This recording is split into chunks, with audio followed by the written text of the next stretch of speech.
Looting and rioting in Argentina yet again. Well, what's new? Well, folks, this is Fernando doing another video for the More Survivalists, and yet again, my country always going through the same thing, right? Looting, robbing, stealing, and you guys in US know this very well. You're seeing a lot of this yourselves, maybe not to the same extent, maybe not as widespread, and as, you know, in some cases even culturally, even though it's getting there. The United States has changed a lot. Let me know in the comments there below if you agree with me or not. And as always, remember that if you want to learn more about this sort of thing, specifically surviving the economic collapse, street survival skills, the book's for you if you're interested in knowing how to prepare for an economic collapse, an economic downturn, social economic change in your country. That's what I'm addressing here. Street survival skills, I address lots of the things that you see here in terms of using a shotgun so as to protect a store, either in the hands of the police, as you see there. Those looks like kind of like Mossbergs, right? Are there Mossbergs or some Mossberg knockoff, is it? Yeah, seems to be like Mossberg, very well worn, which wouldn't be much of a surprise, but that's what you see there. What's happening in Argentina? Well, the main reason, as always, is social problems, political problems, economic problems, specifically right now because the primaries has gone against the current government, the Kirchner administration that's been looting the country since this started, right? 20 years later, we're still talking about the same thing. Incredible, amazing, blows my mind, but that's what people apparently want. People like corruption. People vote for corrupt officials, even though you have footage of them stealing bags full of money, you know, millions of dollars that they have no way of justifying. The daughter of the former president with $4 million in cash sealed straight from the Federal Reserve in her own vault. She hasn't had one job in her life, yet she has $4 million in cash straight out of the Federal Reserve. Well, that's okay. It's not a question. It's not a problem. And that's the mentality that unfortunately so many have in Argentina. Now, with the primaries going against the current administration and likely a libertarian of all people probably ending up winning, who's promised to get rid of all of this scum, we'll see how it goes. But they are already starting, you know, the rioting and chaos on the street. And this involves looting and rioting and stealing and the good old stuff, as always. And this has been nationwide. Here and there in different cities across the country, we're seeing this happening, right? And one of the things that we also saw, I mean, besides the band of criminals, we have, yeah, let's go back to that one.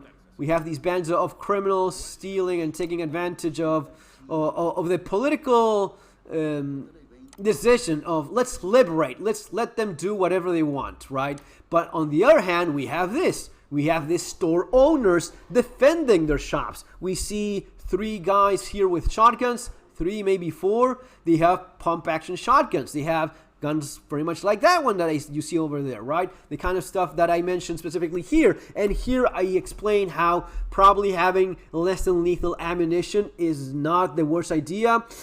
This is exactly the scenario in which that kind of ammunition may be, you know, the right option. You're shooting with 3 or 4 people. You're doing the job that the police should be doing. You're not a cop. It's not your job. You shouldn't be doing it. Doesn't change the fact that that's exactly what you're doing right now. You're doing police work, just, you know, you're not a cop. But what means is that you're using a firearm with specific kind of ammunition to keep criminals away, all right?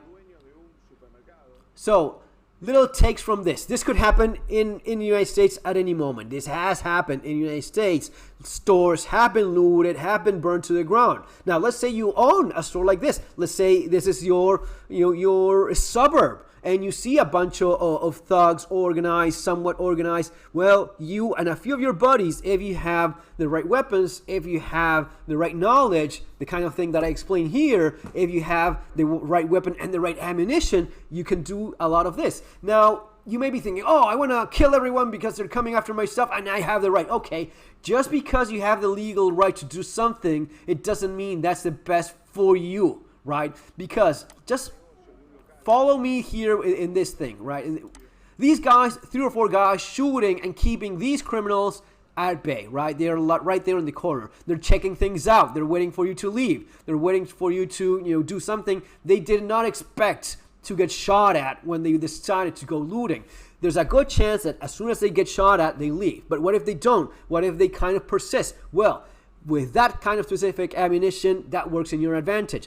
You have to know how to use specific kind of less than lethal ammunition. If it's rubber buckshot, you don't shoot it straight to the guys. You shoot it looking for that bouncing on the floor. That's the kind of ammunition that these guys probably have. The one that's made in Argentina by Fabricaciones Militares. It's a plastic, it's not rubber, it's plastic buckshot. And in the manual, it says you shoot looking to bounce on the floor. You want it, it's going to be bouncing. It's not like lead that deforms. No, you have to go at an angle because even lead hits the floor, deforms, and follows a straight line. When it's plastic or rubber, it bounces like a little ball, right? And you're looking for that dispersion of those pellets. Those pellets will hit pretty hard, and you're looking to hit these guys on the legs.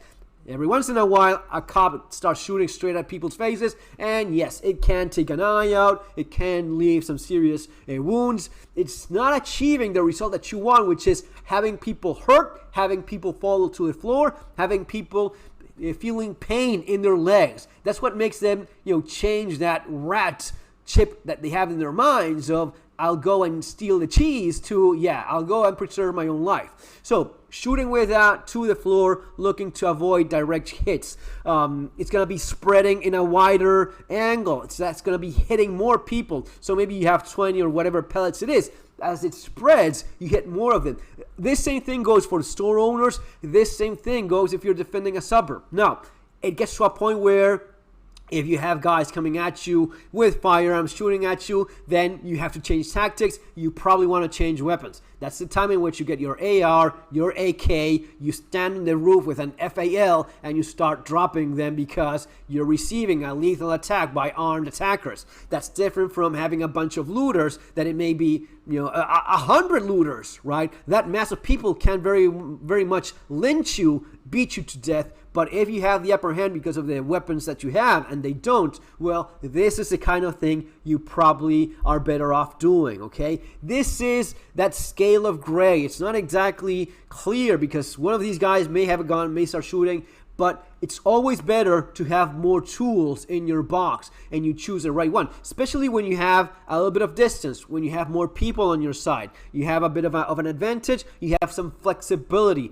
to use what's best for you at that right moment, okay? Anyway, guys, it's sad. It's, the same old story time and again, but as always, little lessons to be learned. I hope you got something out of this video. And again, if you want to learn more about this, you not only have the channel, you have my books in Amazon, following the links there below. Take care. See you next time.